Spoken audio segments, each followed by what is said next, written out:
영성이 여성에게 말하다. 예, 오늘은 영성이 죽음에 대해서 이야기하고자 합니다.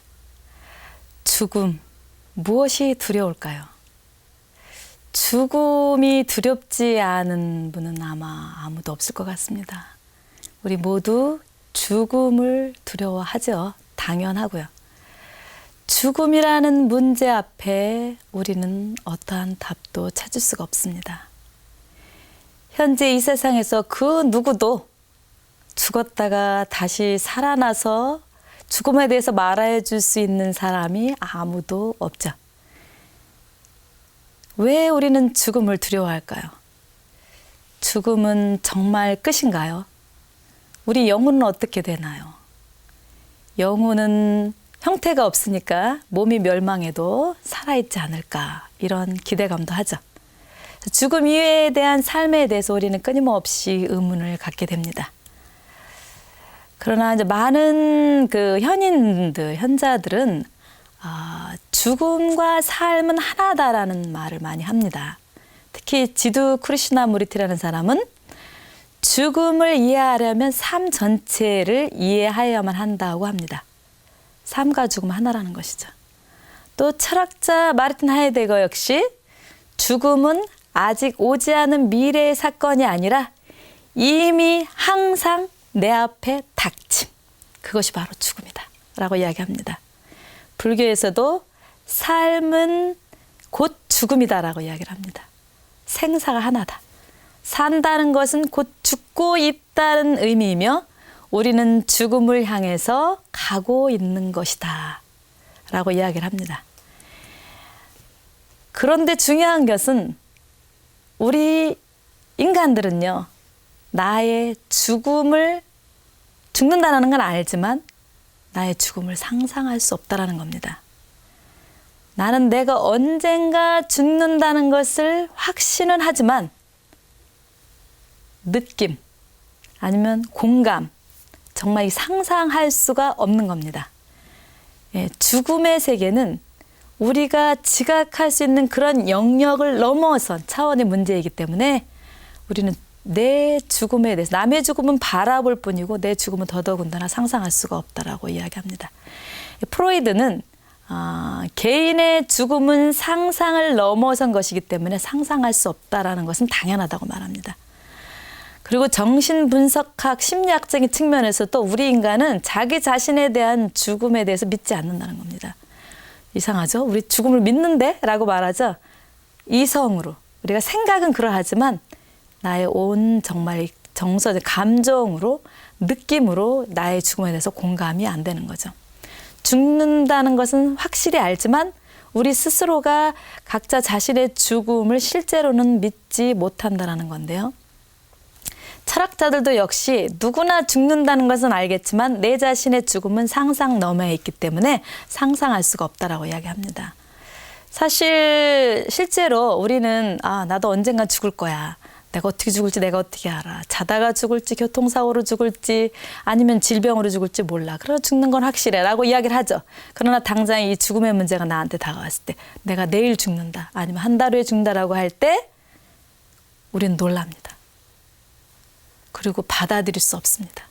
내가 왜? 우린 분명히 나의 죽음을 나 죽을 거야. 확실해. 언제 죽을지 몰라. 라고 하지만 당장 그 죽음의 순간이 다가왔을 때는 처음은 denial, 부인하죠. 부정하죠. 예, 그러면서 서서히 받아들이는 이 과정이 있습니다. 그 고대 인도의 왕 형제 이야기가 있습니다. 예, 형인 왕은 이제 형이 왕인데요. 이 형 왕은 나란 일로 늘 힘들고 골치 아픈 문제로 고생하고 있는데 동생이 철이 없어서 그 형인 왕의 권력을 믿고 아주 할 일 없이 방탕한 생활을 하는 겁니다. 그래서 이 한심한 동생을 보고 그 왕인 형은 어느 날 이 동생의 버릇을 고쳐야 되겠다 생각하고 자신의 그 왕의 옷과 휘장을 벗어놓고 살짝 외출합니다. 그리고 대신들이 들어와서 동생을 꼬셔서 그 옷과 그 왕의 상징인 휘장을 입게 합니다. 사실 왕의 옷이나 휘장을 걸치는 것은 반역의 행위거든요. 그 순간 형이 들어온 겁니다. 그리고 형이 당장 동생을 체포하라고 합니다. 이 동생이지만 이 반역 행위는 용서할 수 없다. 너도 다른 사람하고 똑같이 처형에 처하겠다라고 이야기를 합니다. 동생이 놀라죠. 그렇지만 내가 동생인 점을 감안해서 일주일간 네가 하고 싶은 대로 마음대로 하라고 합니다. 그래서 아름다운 여자, 음식 뭐 할 것 없이 다 네 마음대로 하라. 일주일간 네가 하고 싶은 대로 할 수 있도록 허락해 주마 라고 이야기를 합니다. 그리고 일주일 후에 동생을 불러드립니다. 동생을. 그래, 그동안 일주일간 재밌게 잘 지냈냐? 이렇게 물어봅니다. 동생이 어떻겠습니까? 고개를 저으며 울면서 내가 일주일 후에 죽는다는 얘기를 듣고 어떻게 즐길 수 있겠습니까? 제가 곧 죽는 걸 알면서 단 하루도 잠을 잘 수 없었습니다. 곧 죽을 것을 알고 어떻게 즐깁니까? 하고 울었습니다. 이때 형인 왕이 웃으면서 하는 소리가 우리는 7일 후든 7년 후든 70년 후든 반드시 죽는다. 우리는 언제 죽을지 모르지만 반드시 죽는다라는 것을 동생한테 이야기를 합니다. 동생은 그 순간 형이 무엇인가 자기에게 죽음에 대한 깨달음을 준 것을 그 순간 깨달으면서 방탕한 생활을 접고 회개했다라는 이런 이야기입니다. 예. 내가 일주일에 죽는다라고 했을 때 아무리 즐겁고 좋은 것이 있어 즐길 수 없는 거죠. 우리가 죽는다라는 것을 안다면 충분히 변화할 수 있다라는 거죠. 죽음은 확실한데 그런데 우리는 죽음이 오는 순간 놀랍니다. 우리가 죽는다라는 것을 믿는다고 이야기는 하지만 믿기지가 않습니다. 죽는다라는 것은 우리의 죽음을 사실상 남의 문제라고 이야기도 합니다. 철학자들이. 왜냐하면 다른 사람의 죽음은 보지만 나의 죽음은 상상할 수가 없는 거예요. 그래서 죽음의 문제는 남의 문제고 나의 문제가 아니라는 거죠. 어떻게 보면 죽음이라는 것은 우리가 아무도 경험해보고 체험해보지 않았기 때문에 죽음은 사실로서의 의미가 아닌 어떤 추상적인 의미로 우리에게 다가오지 않는가. 그렇기 때문에 우리가 변화할 수 없는 것이 아닌가. 그렇기 때문에 죽음이 다가오는 그 순간 나는 아니야 하고 거부할 수밖에 없는가. 이런 생각이 듭니다. 죽는다는 것을 알고 있지만 상상 넘어 있기에 우리는 내 자신의 죽음을 상상할 수 없는 거죠. 한번 여러분들이 죽음을 상상할 수 있나 상상할 수 없나 한번 자신을 테스트해 보면 좋을 것 같아요. 지금 잠깐 눈을 감고 나의 죽음을 상상해 보는 겁니다. 죽음이 상상 너머에 있는지 아니면 상상 이 내에 있는지 한번 테스트를 해보는 겁니다. 일단 첫째는 죽음은 어떻습니까? 생각하고 느낌이 없죠. 생각할 수도 없고 느끼지도 못합니다. 그리고 보지 못합니다.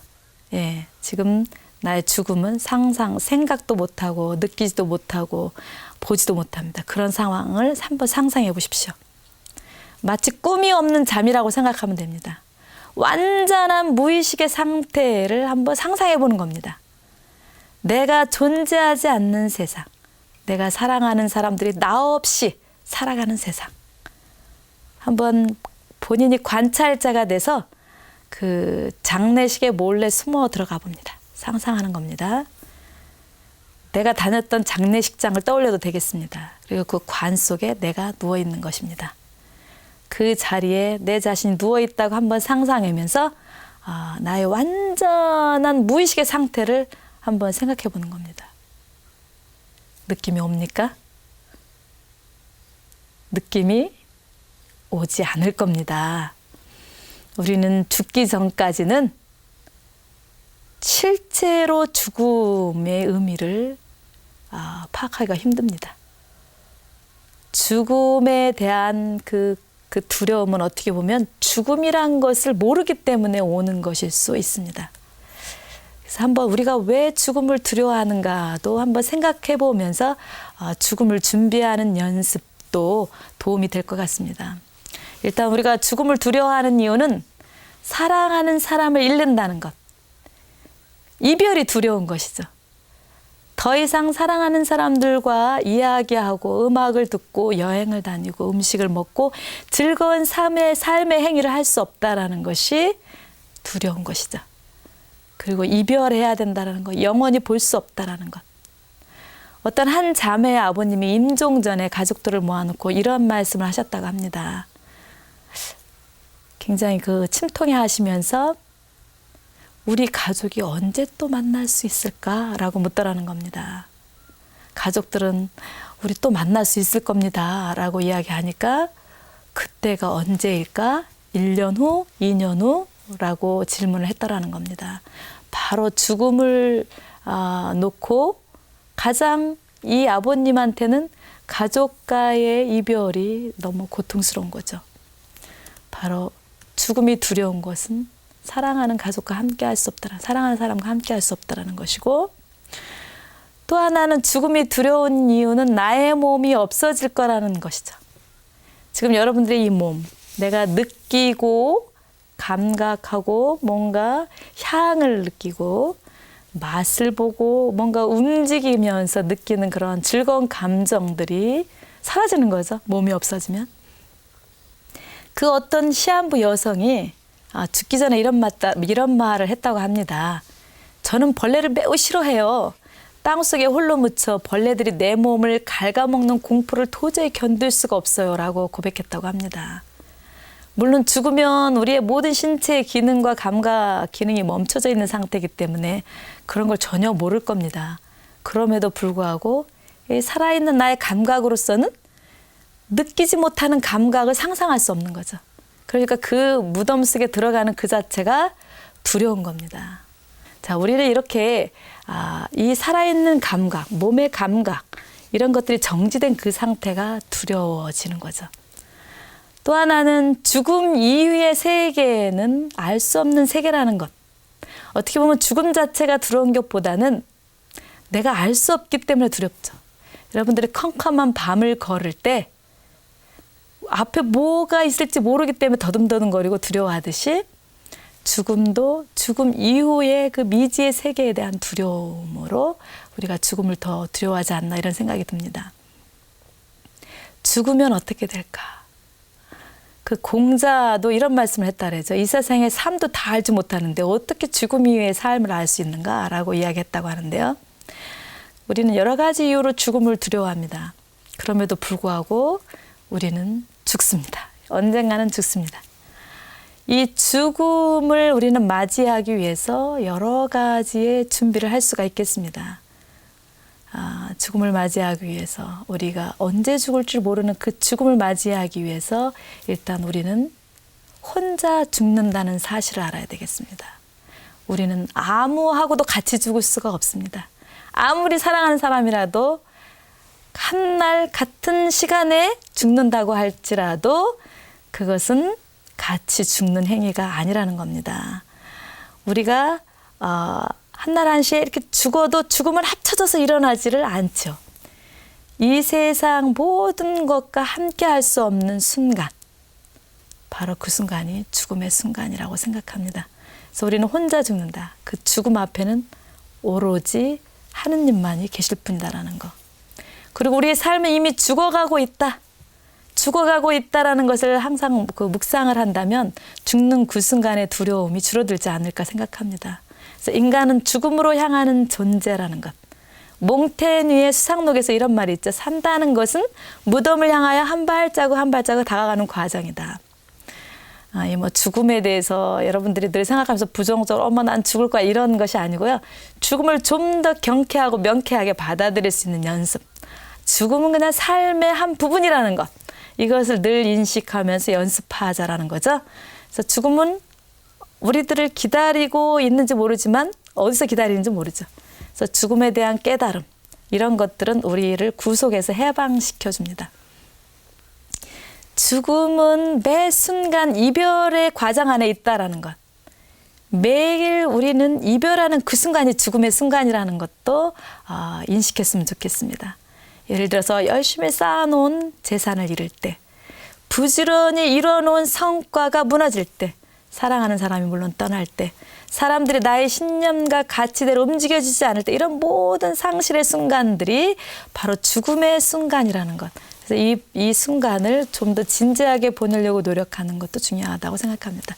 또 이별은 완성입니다. 완성.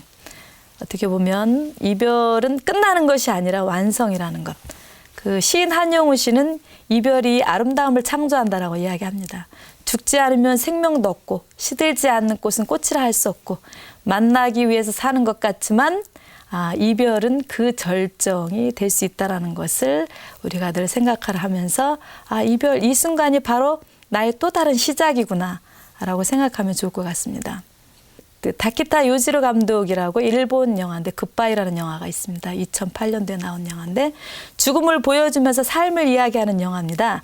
도쿄 무대에서 활동한 첼로 연주자가 그 경항난에 봉착한 오케스트라단에서 해체되면서 직장을 잃게 됩니다. 그래서 고향 시골로 와서 여행 도우미를 찾습니다라는 광고가 마음에 들어서 갔는데 바로 그게 염을 하는 납관사를 모집하는 공고였습니다. 근데 이 첼로를 만지던 손이 시체를 만지게 되는 그러한 과정입니다. 그래서 이 죽음을 만지는 과정에서 결국 삶을 만지는 손으로 변화됩니다.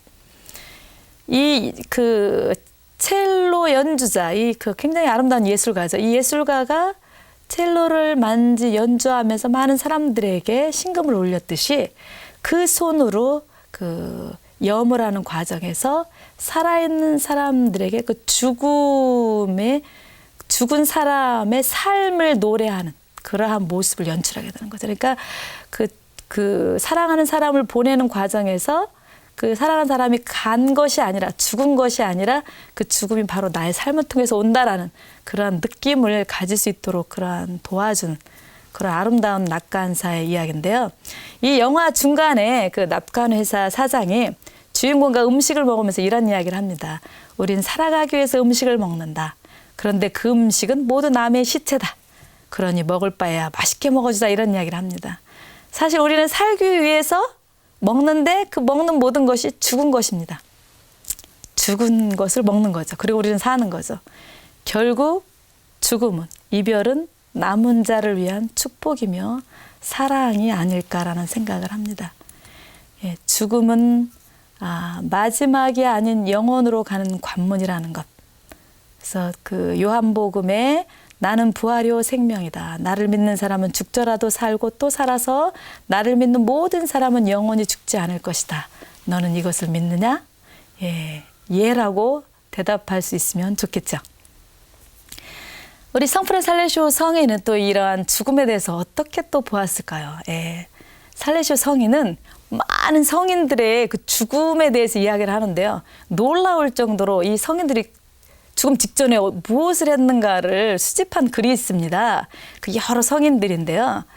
그 그레모나 사람 복자 호메본이라는 사람은 죽기 직전에 두 무릎을 꿇고 신신 깊게 미사를 참여를 하고 있었다고 합니다. 그래서 복음 낭독에 일어나질 않아서 보니까 죽어 있는 상태였고요. 성 아우구스티누는 거룩한 통회를 하면서 죽었고요. 성 예로니무는 사랑에 대한 설교를 하다가 죽었고요. 성 암브로시오는 타론 중에 제단의 거룩한 성사를 영한 직후에 돌아가셨다고 합니다. 성 안토니오는 성모님께 찬미가를 부른 다음에 주님과 대화하면서 갔고요. 그 아큐네의 성 토마스는 두 손을 모으고 하늘을 우러러 소리 높여 성서 기절을 외치면서 갔다고 합니다. 이런 여러 성인들의 그 위대한 성인들의 죽음에 대해서 이야기를 하는데, 그렇다면 우리 그냥 졸도로 혼수 상태로 죽은 사람들은 뭐야? 라고 반문할 수가 있겠는데요. 살레시오 성인은 이런 성인들에게도 이야기를 합니다. 자, 여러분들 졸도로 혼수 상태로 이성을 상실하고 광란 중에 갑자기 질식해서 아니면 벼락을 맞거나 이런 상태에서 집 밑에 깔리거나 이렇게 죽은 의인들도 많다라는 거죠. 이런 성인들도 많다라는 겁니다. 그러면 이런 사람들은 죽음을 준비하지 않았을까? 그게 아니라는 거죠. 살레시오 성인은 아주 똑똑한 사람, 박학한 사람이 잠자는 동안에도 학식을 잃지 않듯이, 이런 사람들이, 박학한 사람들이 잠자다가 깨어나서 무식한 사람이 되는 게 아니라는 거죠. 그렇듯이 이러한 정말 의인들은 준비 없이 죽은 것 같지만 그 살아온 행위 그 자체를 가지고 죽었기 때문에 그들의 죽음도 거룩하다라고 이야기를 합니다. 그래서 그 우리가 어떻게 살아왔느냐가 곧 어떻게 죽느냐라는 것. 죽음을 준비하지 못하고 간 것처럼 벼랑간에 죽은 이 사람들이 아무 말도 못하고 죽은 이 사람들이 죽음을 준비하지 못하고 간 것 같지만 그 사람의 생애가 고스란히 죽음으로 이어졌기 때문에 살아온 대로 죽었을 뿐이라고 이야기를 합니다.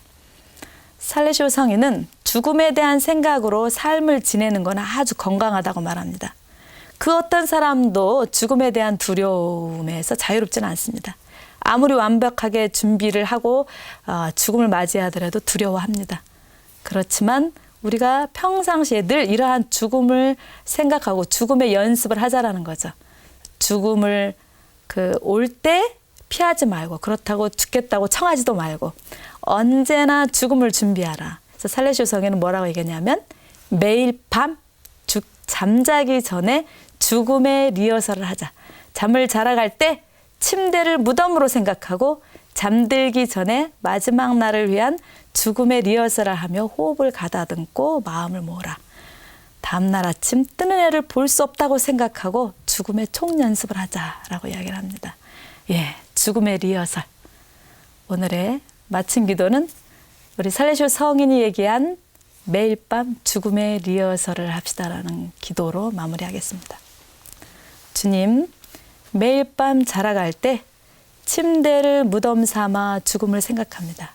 그리고 나의 마지막 날을 생각하며 깊고 고요한 호흡으로 내 영혼을 극히 바라보게 하소서. 마지막 날 우리는 흙에 묻혀 먼지로 돌아간다는 사실을 늘 기억하게 해주십시오. 주님, 죽음이 죽음으로 끝나지 아니하고 삶과 하나 되기 위해서는 단지 죽음을 벗삼는 일밖에 없음을 알게 하소서. 그러니 매일 침대에 들어 잠을 청하면서 죽음의 리허설을 하게 하소서. 이러한 저의 죽음의 리허설은 더욱더 생동감 있는 삶을 향한 전지곡이 되게 하소서. 아멘.